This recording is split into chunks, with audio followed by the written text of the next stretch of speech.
तो फिल्म की शुरुआत होती है और हम रोड पर चलते हुए एक आदमी को देखते हैं। यह आदमी ब्लैक था। वो नोटिस करता है कि काफी देर से एक कार उसका पीछा कर रही है। जैसे ही वो मुड़कर अपना रास्ता बदलने ही वाला होता है, तभी कोई इस व्हाइट कार में से निकलकर उस आदमी को किडनैप कर लेता है। इसके बाद सीन यहाँ से कट होकर हमें एक कपल को दिखाया जाता है, क्रिस और रोज। एक अजीब बात थी, क्रिस ये बात जानता था कि रोज की फैमिली और उसके टाउन वाले ब्लैक लोगों को पसंद नहीं करते। फिर भी रोज ना सिर्फ उसके साथ थी और अब तो वो उसे उसकी फैमिली से भी मिलवाना चाहती थी। क्रिस थोड़ा सा घबराया हुआ सा था। अपने आप को उसने मेंटली प्रिपेयर कर लिया था कि वहाँ के लोग उसका अच्छा वेलकम नहीं करेंगे, पर रोज उसे समझाती है ऐसा कुछ नहीं होगा, देखना सब ठीक हो जाएगा। पर क्रिस के दिल में जो डर था उसे किसी से तो शेयर करना था, इसीलिए वो अपने एक दोस्त से ये सारी बात शेयर कर देता है कि वो अपनी फ्रेंड रोज के साथ उसके घर जा रहा है। साथ में वो ये भी बता देता है कि उसकी फैमिली और टाउन वाले ज्यादा ब्लैक लोगों को पसंद नहीं करते, तो हो सकता है कि मुझे इनकार सुनकर ही वापस आना पड़े। उसका दोस्त भी हंसता है और उसे कहता है, अरे मुझे तो ये फिक्र है कि कहीं वो लड़की तुम्हें किसी ट्रैप में फंसा कर न लेकर जा रही हो। क्रिस भी उसकी बात पर हंसता है और ये लोग फोन बंद कर देते हैं। खैर, अब वो और रोज सफर के लिए निकल जाते हैं। रोज ड्राइव कर रही होती है और रास्ते में उनके सामने एक हिरन आ जाता है, जिसके कार से टकराने की वजह से हिरन की मौत हो जाती है और ये दोनों ही काफी अपसेट हो जाते हैं। क्रिस क्योंकि एक अच्छा इंसान था, वो इस सब की जिम्मेदारी लेने को तैयार हो जाता है और पुलिस को खुद कॉल करता है। पुलिस जब यहाँ पे आती है, वो उल्टा क्रिस की आईडी मांगने लग जाते हैं क्योंकि क्रिस एक ब्लैक था। ये सब चीजें देखकर रोज को गुस्सा आता है और वो पुलिस ऑफिसर से कहती है, ड्राइव मैं कर रही थी, ये कार मेरी है, इसके डॉक्यूमेंट्स मेरे पास हैं, लाइसेंस भी मेरे पास है, तो आपको क्रिस के लाइसेंस की क्या जरूरत है। क्रिस जब ये देखता है कि रोज उसे इतने अच्छे से डिफेंड कर रही थी, तो उसे बहुत ज्यादा प्यार आता है और अपने फैसले पर उससे फख्र भी होता है। कुछ ही देर में ये लोग अब रोज के घर पहुंच जाते हैं और एक्सपेक्टेशन से बिल्कुल उलट रोज की फैमिली क्रिस का बहुत अच्छे से वेलकम करती है। क्रिस को ये जानकर अच्छा लगता है कि रोज की फैमिली ब्लैक आदमी को इक्वल ही रिस्पेक्ट दे रहे थे। रोज के डैड क्रिस को इस घर का टूर देते हैं और यहाँ पर लगी हुई अपनी फैमिली फोटोज भी दिखाते हैं, जहाँ पर उनके डैड यानी रोज के ग्रैंडपा की भी पिक्चर थी।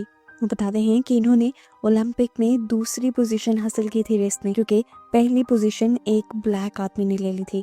खैर, घर का टूर देते हुए ये लोग यहाँ से बाहर निकल आते हैं और क्रिस नोट करता है कि इस घर में जितने भी नौकर थे वो ब्लैक थे। इससे पहले कि क्रिस कुछ और सोच पाता, रोज के डैड खुद ही उन्हें एक्सप्लेन कर देते हैं कि असल में इन्हें मैंने अपने पेरेंट्स की देखभाल के लिए रखा था, पर जब मेरे पेरेंट्स चले गए तब भी मैंने इन्हें जॉब से नहीं निकाला बल्कि अपनी फैमिली का हिस्सा बना लिया है। ये जानकर क्रिस के दिल में उनकी रिस्पेक्ट और भी ज्यादा बढ़ जाती है। इसके बाद ये सब लोग मिलकर लॉन में बैठ जाते हैं और बातें करने लग जाते हैं। ये लोग क्रिस से क्रिस की फैमिली के बारे में पूछते हैं, तो क्रिस बताता है कि उसकी मॉम के बढ़ने के बाद उसके डैड ने दूसरी शादी कर ली थी और तभी से वो एक दूसरे घर में रहता है।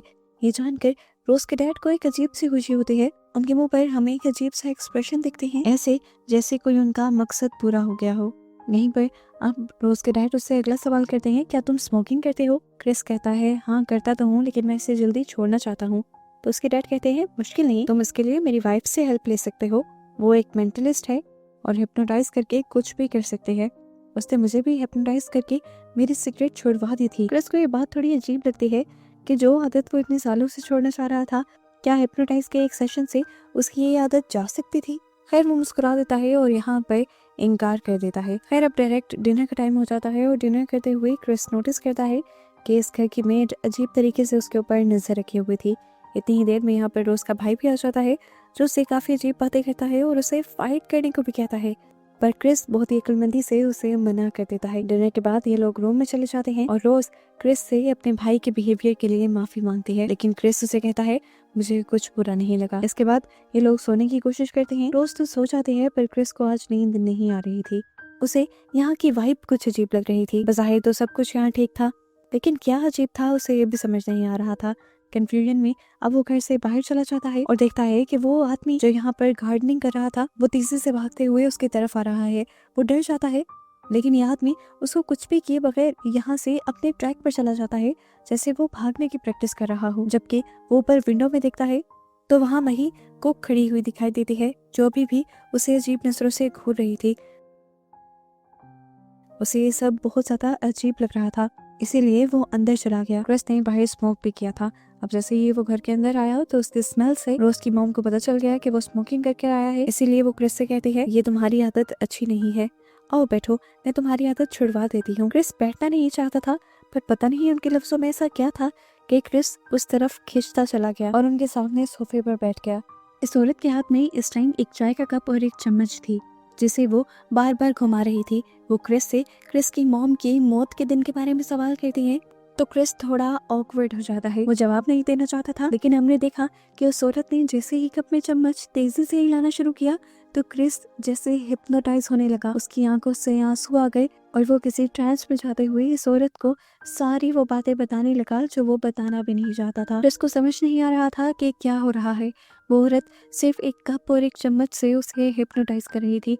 कुछ ही देर में वो क्रिस के ऊपर इतना कंट्रोल पा लेती है कि क्रिस अपने दिमाग में एक वॉइड में चला जाता है, एक खाली दुनिया में चला जाता है, जबकि असल दुनिया में उसकी बॉडी पैरालाइज महसूस होती है। वो देख पा रहा था, सुन पा रहा था, लेकिन बोल नहीं पा रहा था, अपनी बॉडी नहीं मूव कर पा रहा था। अगले सीन में वो एकदम से जाग जाता है।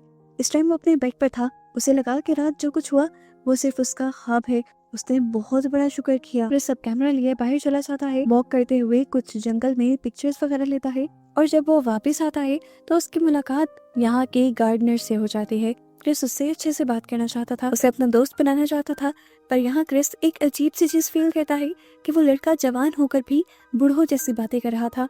इस टाइम पर क्रिस भी बातें करना बंद कर देता है और तब वो लड़का पूछता है, तुम्हारा कल रात का सेशन कैसा रहा? क्रिस उसे अजीब सी नजरों से देखता है तो वो खुद ही कह देता है, वही हिप्नोटाइज वाला और सिगरेट छोड़ने वाला सेशन। उसकी बातों से क्रिस डर जाता है। यानी रात जो कुछ भी हुआ था, जिसे वो अपना ख्वाब समझ रहा था, वो एक हकीकत थी। वो अब फौरन रोज के पास जाता है और कहता है, तुम्हारी मॉम ने मेरे साथ अच्छा नहीं किया, मेरी इजाजत के बगैर मुझे हिप्नोटाइज किया। वो बात अलग है कि उनका सेशन काम भी कर गया है और अब मुझे सिगरेट के बारे में सोचकर भी उल्टी आ रही है। वो रोज से कहता है ये सब ठीक नहीं हुआ और मेरा अब यहाँ रुकने का और दिल नहीं कर रहा। अभी वो ये बात ही कर रहा था कि उसने नोट किया कि एक के बाद एक यहाँ पर बहुत सारी लग्जरी कार्स आकर रुकी थी, जिन्हें देखकर वो हैरान हो जाता है। रोज उसे बताती है कि मॉम डैड ने तुम्हारे आने की खुशी में एक पार्टी रखी है, चलो नीचे चलते हैं। वो अपनी सारी बातें भूल जाता है और नीचे चला जाता है। अब यहाँ पर एक और अजीब काम होता है। वो देखता है कि पार्टी में सभी बूढ़े लोग आए थे, सारे ही वाइट लोग थे सिवाय एक इंसान के। इतने सारे वाइट लोगों को देखकर क्रिस थोड़ा अनकंफर्टेबल हो जाता है और वहाँ मौजूद सिर्फ एक ब्लैक मैन के पास जाता है बात करने के लिए। वो दिखता है कि ये लड़का काफी यंग था, उसके बावजूद उसने कपड़े बहुत बूढ़ों वाले पहने हुए थे। और इसी टाइम जब क्रिस उसकी वाइफ से मिलता है तो और भी ज्यादा हैरान हो जाता है। उसकी वाइफ एक वाइट लेडी थी और लगभग उम्र में उससे कोई 30 साल बड़ी लग रही थी और ये लड़का भी बूढ़ों वाली बातें कर रहा था। इस टाइम पर क्रिस एक और भी चीज नोट करता है कि यहाँ पर जितने भी ब्लैक लोग थे उन सब ने अपने माथे को कवर किया हुआ था, चाहे वो ये आदमी हो या इस घर में काम करने वाले वो नौकर। क्रिस सब चीजों से घबरा कर एक खाली गार्डन की तरफ जाता है तो यहाँ पर मौजूद एक आदमी क्रिस की फोटोग्राफी की तारीफ करने लगता है। हालांकि क्रिस ने ना तो उसे बताया था कि वो एक फोटोग्राफर है और ना ही उसे अपना काम दिखाया था। फिर वो आदमी बताता है कि कभी मैं भी एक बहुत अच्छा पेंटर हुआ करता था, पर अब मुझे कम कम नजर आता है, जिसकी वजह से मैं ज्यादा कुछ कर नहीं पाता। क्रिस और भी ज्यादा उलझ जाता है और अपने रूम में आ जाता है जहाँ पर उसका मोबाइल चार्ज पर लगा हुआ था, लेकिन कोई उतार गया था। उसने देखा कि यहाँ पर वही ब्लैक लेडी थी। वो उससे माफी भी मांगने लगती है कि शायद मैंने ही सफाई करते हुए इसे उतार दिया था। क्रिस उससे कहता है कोई बात नहीं। इस टाइम वो इस लड़की से एक कनेक्शन फील कर रहा था। वो उसके साथ कंफर्टेबल होकर उसे अपना डर बताने लगता है कि उसे कैसे यहाँ बहुत कुछ गलत लग रहा था। वो लड़की मुंह से मुस्कुराती है और उससे कहती है कि डरो नहीं, ये फैमिली बहुत अच्छी है। लेकिन एक और अजीब बात ये होती है कि ये सब कहते हुए इस लड़की की आंखों से आंसू निकलने लगते हैं। क्रिस इसलिए और भी ज्यादा कंफ्यूज होकर अपने डिटेक्टिव दोस्त को कॉल करता है और सब बता देता है कि किस तरह यहाँ पर सब कुछ अजीब हो रहा है। यहाँ पे एक अजीब सी पार्टी है जिसमें सिर्फ बूढ़े लोग आए हुए हैं और वो अपने हिप्नोटाइज सेशन के बारे में भी बता देता है। ये सारी बातें सुनकर वो आदमी फौरन क्रिस को वहाँ से भाग जाने को कहता है, क्योंकि उसे लग रहा था कि ये फैमिली उसे हिप्नोटाइज कर कर अपना गुलाम बना लेगी। खैर वो पार्टी के अंदर वापस आ जाता है, जहाँ पर उसे देखते ही सब लोग उसके बारे में बात करने लग जाते हैं, उसकी बॉडी शेप के बारे में बात करने लग जाते हैं, जैसे वो कोई इंसान ना होकर प्रोडक्ट हो। क्रिस को और भी अजीब लगता है और वो इस पार्टी में आए सिर्फ एक ब्लैक यंग आदमी की तस्वीर लेने की कोशिश करता है ताकि वो उसे अपने डिटेक्टिव दोस्त को भेज सके, लेकिन गलती से उससे फ्लैश ऑन हो जाता है जिसकी रोशनी उस आदमी की आंखों में पड़ती है और उसे पता नहीं अचानक क्या हो जाता है, उसकी नाक से खून निकलने लगता है और वो घबरा कर क्रिस की तरफ बढ़ता है, उसे मारने लगता है और उसे वार्न करता है कि फौरन यहाँ से भाग जाओ। ये सब लोग मिलकर क्रिस को बचा लेते हैं और अब उस आदमी को लेकर एक रूम के अंदर चले जाते हैं और उस रूम को अच्छी तरह से बंद कर दिया जाता है। अब क्रिस अकेला बाहर बैठा हुआ था। कुछ देर बाद वो सब लोग वापस निकल कर आते हैं तो वो आदमी बिल्कुल नॉर्मल हो चुका था और अब अपने किए पर क्रिस से माफी भी मांग रहा था। लेकिन क्रिस तो अब इन सब चीजों से डर चुका था। रोज के डैड क्रिस को बताते हैं कि तुम डरो नहीं, इस आदमी को सिर्फ एक बीमारी है। फ्लैश देखते ही इसे अजीब से पैनिक अटैक्स आने लगते हैं। क्रिस यहाँ से उठकर लेक के किनारे चला जाता है जहाँ पर रोज भी उसके साथ थी। वो उसे कंफर्ट करने की कोशिश कर रही थी और रोज से कहता है मैं डर चुका हूँ और मैं यहाँ से जाना चाहता हूँ। रोज उसे समझाती है बस कुछ ही देर की तो बात है, हम दोनों यहाँ से चले जाएंगे। क्रिस को भी रोज की बात ठीक लगती है, उसे भी थोड़ी ही देर बर्दाश्त करना था, जिंदगी तो उसे रोज के साथ गुजारनी थी ना। वो दोबारा रोज की बात मान जाता है और रोज के साथ घर वापस आ जाता है। इस दौरान उसने अपने दोस्त को पार्टी में आए उस ब्लैक आदमी की तस्वीर भेज दी थी जिसने क्रिस के ऊपर हमला भी किया था। इसे देखकर डिटेक्टिव बहुत ज्यादा परेशान हो जाता है और फौरन क्रिस को कॉल करके कहता है कि तुम बहुत बड़े खतरे में हो। इस आदमी का नाम वो नहीं है जो तुम मुझे बता रहे हो। इस आदमी का असल नाम आंद्रे है और ये 6 महीने पहले किडनैप कर लिया गया था, जिसके बाद आज तक इसका कुछ अता पता नहीं चला। पता चलता है कि ये आदमी वही था जिसे मूवी के स्टार्ट में किडनैप करते हुए दिखाया गया था। डिटेक्टिव की बातें सुनने के बाद क्रिस फौरन यहाँ से जाने का फैसला करता है और अपना बैग पैक करने लगता है। इस दौरान रूम में रोज आ जाती है तो वो रोज से गाड़ी की चाबियां मांगता है, पर रोज कहती है चाबियां तो मेरे पास नहीं, रुको मैं ढूंढ कर लाती हूँ। इस टाइम रोज भी घबरा गई थी। वो क्रिस से कहती है बताओ तो सही हुआ क्या है, हमें यहाँ से जाना क्यों है। क्रिस जवाब में कहता है अभी इन सब बातों का टाइम नहीं है, मैं यहाँ से निकलते ही तुम्हें सब बता दूंगा। रोज चाबियां ढूंढने के लिए वापस नीचे चली जाती है और इस दौरान क्रिस नोटिस करता है कि यहाँ पर एक अलमारी का दरवाजा खुला हुआ था। क्रिस उस अलमारी को देखता है तो अंदर एक बॉक्स रखा हुआ था। उस बॉक्स के अंदर बहुत सारी तस्वीरें थी और सभी तस्वीरों में रोज के साथ कोई ना कोई लड़का था और सारे ही ब्लैक आदमी थे। तो क्या रोज ने उससे झूठ बोला था कि वो उसका पहला ब्लैक पार्टनर है? यहाँ पे तो सारे ही आदमी ब्लैक थे और इन्हीं तस्वीरों में इस घर में काम करने वाले उन दोनों लोगों की भी तस्वीरें थी। वो समझ गया कि जरूर रोज भी अपने घर वालों के साथ मिली हुई है और किसी बहुत बड़े मिशन का हिस्सा है। अब तो वो रोज पर भी यकीन नहीं कर सकता था।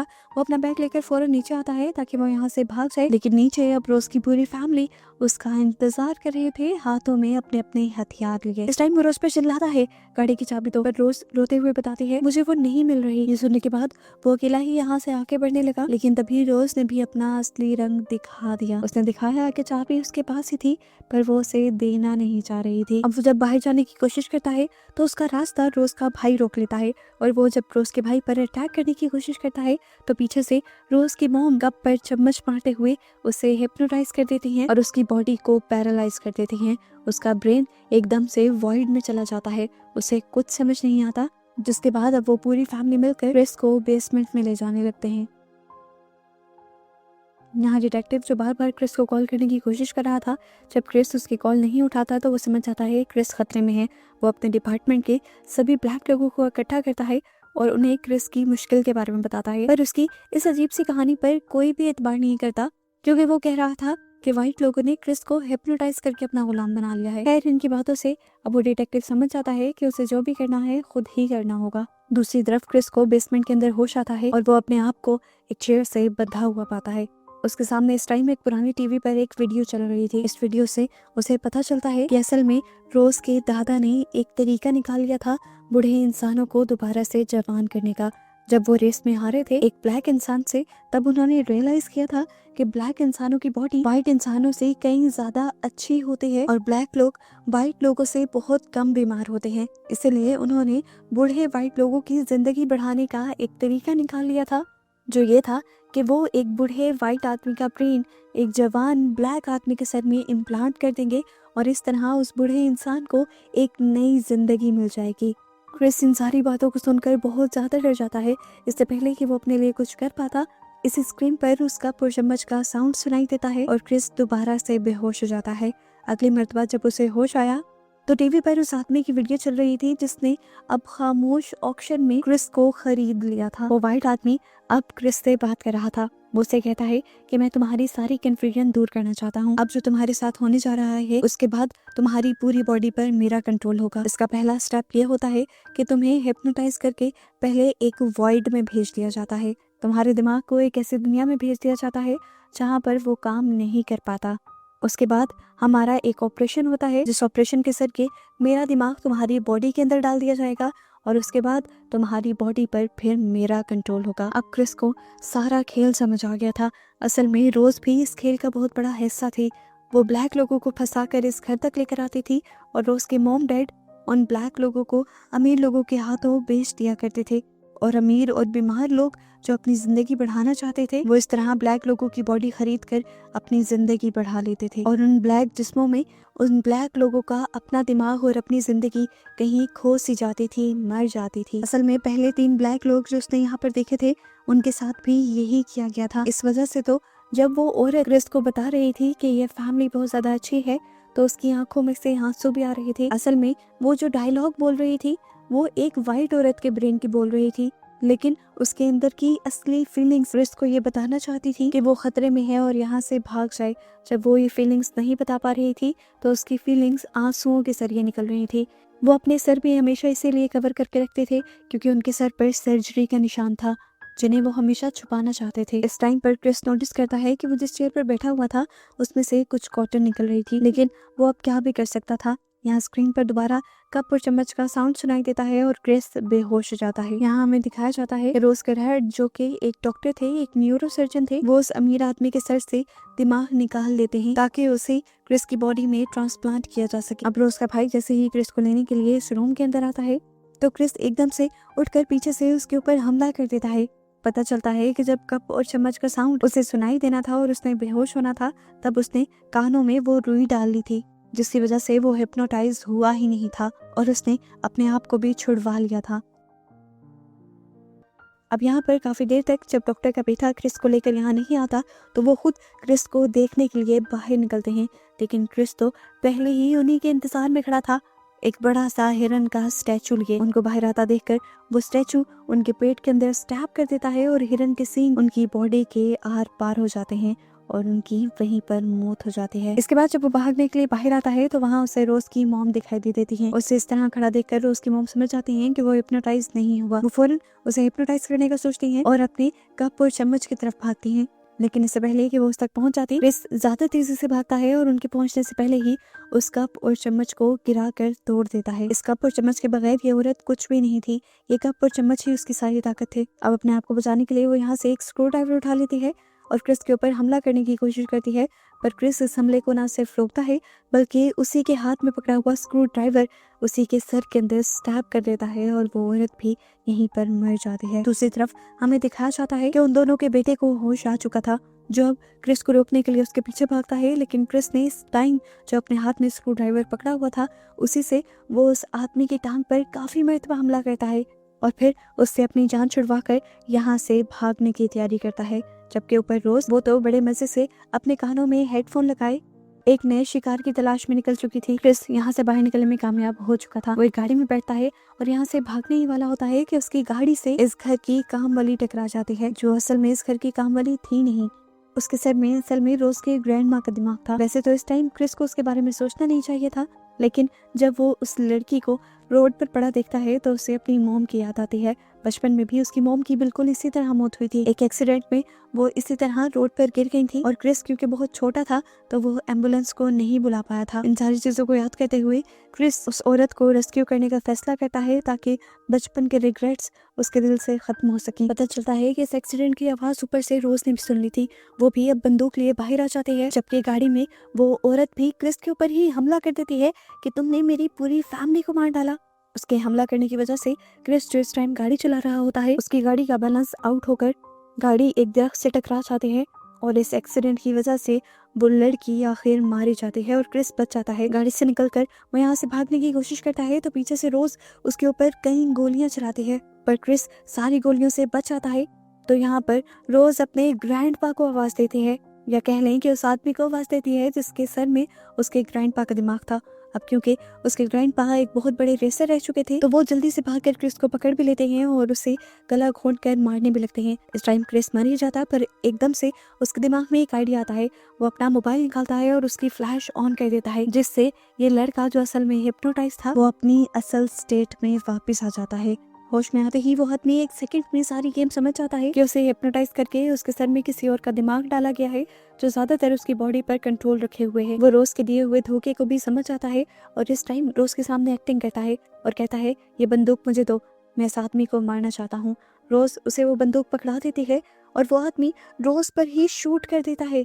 रोज जख्मी हालत में वहीं गिर जाती है और इसके बाद यह आदमी अपने आप को भी शूट कर लेता है क्योंकि वो जानता था कि उस फ्लैश लाइट का असर कुछ ही देर तक रहेगा और इसके बाद वो दोबारा उसी बूढ़े आदमी के दिमाग के कंट्रोल में आ जाएगा और वो ऐसा होने नहीं देना चाहता था। अपनी बॉडी पर वो किसी और का कंट्रोल नहीं चाहता था, इसलिए उस आदमी ने इस टाइम अपनी जान दे दी। रोज जिसके पास इस टाइम वो गन थी, वो इस गन को दोबारा उठाकर क्रिस को मारने की कोशिश करती है पर क्रिस इस गन को वहां से दूर कर देता है। रोज अब की बार अपने आप को बचाने के लिए दोबारा क्रिस को अपनी बातों में लगाने की कोशिश करती है और कहती है कि मैं तुमसे बहुत ज्यादा प्यार करती हूँ, पर क्रिस तो सारी सच्चाई पहले से ही जानता था।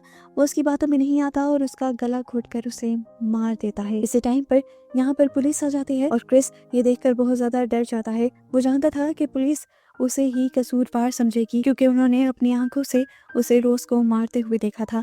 लेकिन यहाँ पर क्रिस की किस्मत चल जाती है। पता चलता है कि पुलिस की वैन में और कोई नहीं बल्कि उसका दोस्त ही था जो उसे रेस्क्यू करने आया था। वो क्रिस को लेकर यहाँ से चला जाता है। क्रिस की जिंदगी बच जाती है और पीछे से रोज मर जाती है और इस तरह ये सब दिखाते हुए ये मूवी यहाँ खत्म हो जाती है।